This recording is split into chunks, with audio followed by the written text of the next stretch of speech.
Hello everyone and welcome back. This is part 5 of my Harvestella job class guide. Today we're going to look at the Assault Savant, which I'm currently wearing, and later we'll look at the Lunamancer. Now, the Assault Savant is one of the earliest classes you're going to unlock. You'll get it when you recruit Arya at the start of Chapter 3 after rescuing her at the end of Chapter 2. However, it is going to be one of the last, if not the last class that you max out, because Arya is tied to story progress for her character closeness rankings, and you won't get chapter or level 6 of it until basically the end game. You'll have full access to this class and all 3 tiers for the epilogue and the post game, and that is it.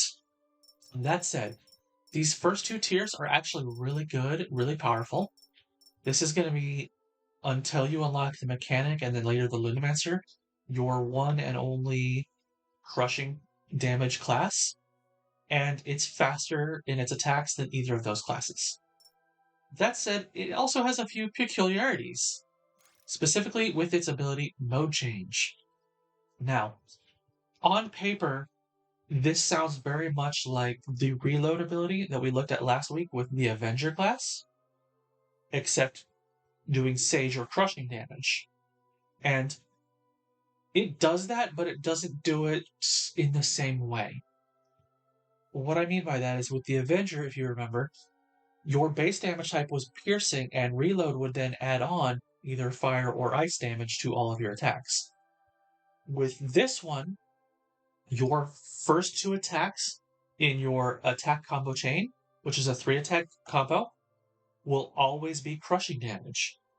This changes the element and even the animation of the 3rd attack.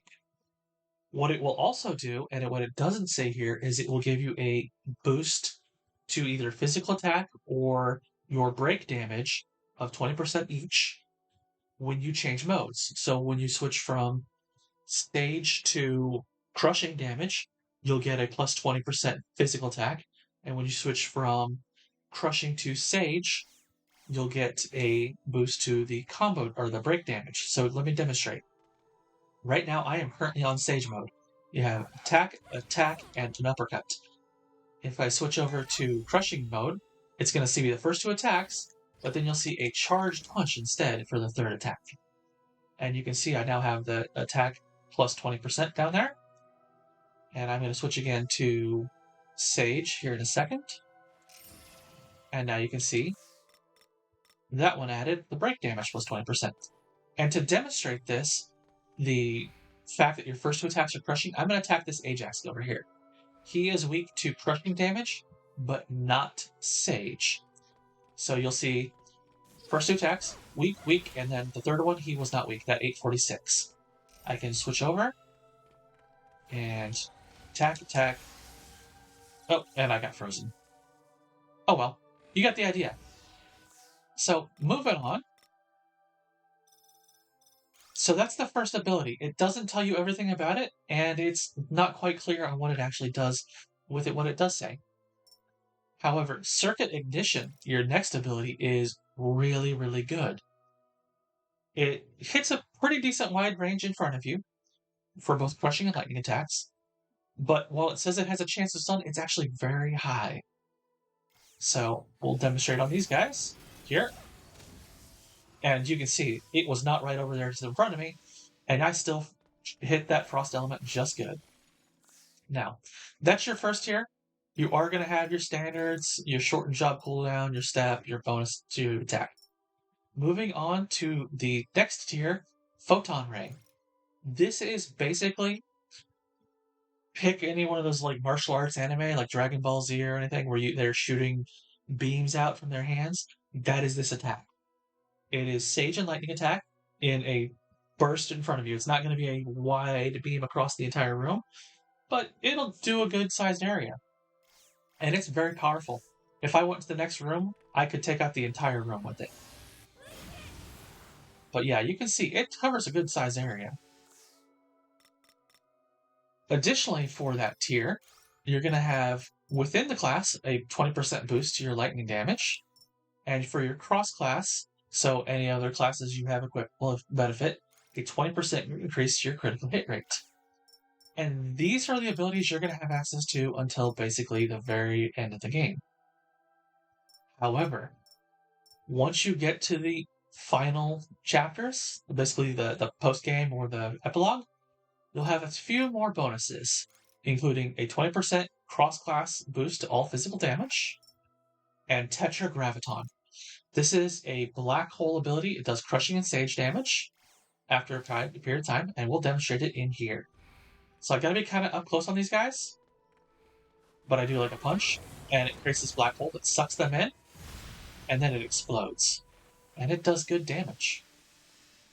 So that's the Assault Savant. It's an interesting class, to say the least.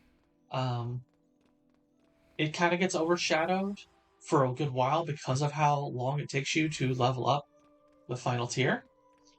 But you shouldn't sleep on it. It is a very good class. We're going to come over here now and find some enemies and demonstrate the Lunamancer. Now, this is going to be a class that you unlock at the start of Chapter 4. You're going to run into Dianthus and have to fight her, and then you'll recruit her afterwards. Just like the Assault Savant, the base damage type of this is crushing, so along with the mechanic, you'll have 3 different crushing attacks. However, this is the only one of the 3 that is ranged and magical, and it's got a number of abilities that do additional damage. So, crushing and sage, again, you'll have a couple that do earth damage, and so your first tier, you're going to have your 10% for your normal attack, 20% for crushing damage. So your base attack is going to get plus 30%. So it's a very powerful attacking class as you level it up. Now, this class is also really good at area of effects. So for example, Antilles Matara is a area, like a field, damage field on the ground that does crushing and sage damage. So let's find one of these guys over here. You can see I've got good range on this. And it's just going to create the ball over there that's going to create the damaging field underneath it. Your next ability for this class is very similar to the last ability of the Assault Savant, in that it creates a black hole. This one is going to be right in front of you. It's going to do crushing and sage damage. And it's going to be this little beauty. Now, everything takes a little bit of time to charge up. But yeah, I got knocked back, and it's still going to go after my guy that I targeted. And there you go.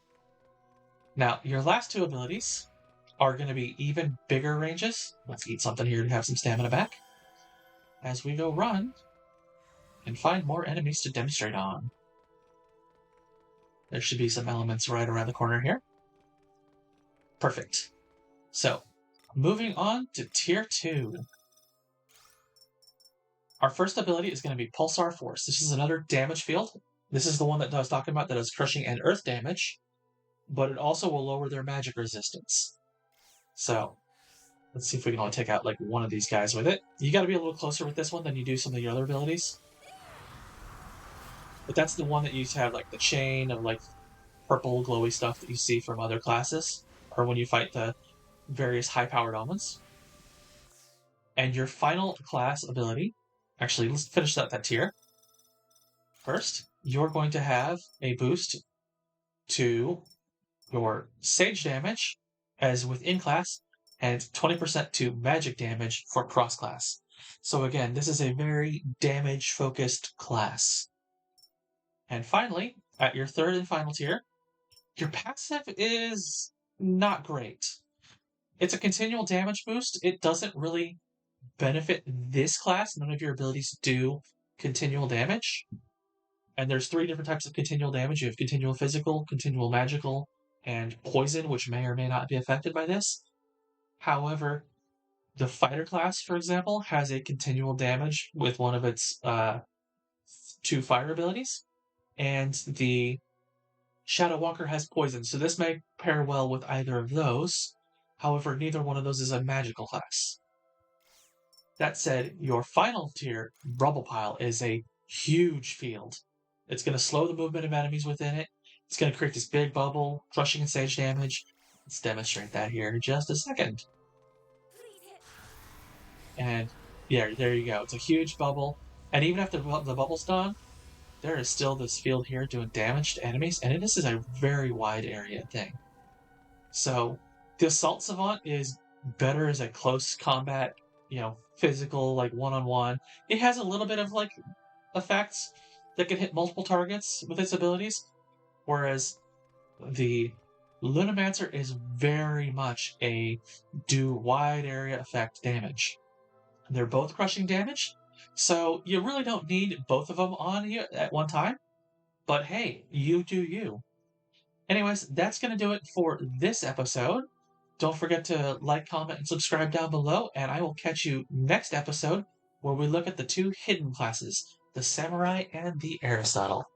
Until then, you guys have a good one, and I will catch you later. See ya!